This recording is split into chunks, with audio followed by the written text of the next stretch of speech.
السلام علیکم۔ کراچی والے ہوشیار، اغوا برائے تاوان کی وارداتیں کرنے والی خاتون گینگ سمیت گرفتار۔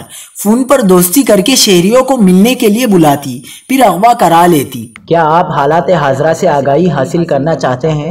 خبر کے پیچھے چھپے اصل حقائق جاننا چاہتے ہیں تو ابھی سبسکرائب کیجئے جلمل پاکستان کو اور ساتھ ہی گھنٹی کے نشان پر کلک کر دیں۔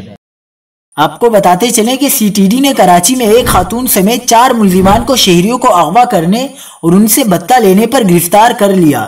گرفتار ملزمہ شنو مختلف لوگوں کو فون کر کے ان سے دوستی کرتی تھی اور پھر منصوبہ بندی کے تحت انہیں ملنے کے لیے مخصوص مقامات پر بلوا لیتی تھی۔ اس کے دیگر ساتھی ملزمان سی ٹی ڈی کے اہلکار بن کر چھاپہ مار کارروائی کرتے اور دونوں کو حراست میں لے کر اغوا کر لیتے تھے۔ ملزمان اس دوران دکھاوے کے طور پر لڑکی اور اس کے دوست کو بلیک میل کرتے تھے۔ اصل مقصد مرد کو بلیک میل کر کے بھاری رقوم اینٹنا ہوتا تھا۔ ملزمان نے حال ہی میں شمائل نامی نوجوان کو اغوا کیا اور اسے رہا کرنے کے عوض 2 لاکھ روپے وصول کیے۔ ملزمان اس سے طے شدہ مزید 7 لاکھ روپے وصول کرنے کے لیے الفلاح کے علاقے میں پہنچے تو سی ٹی ڈی کی پولیس پارٹی نے گرفتار کر لیا۔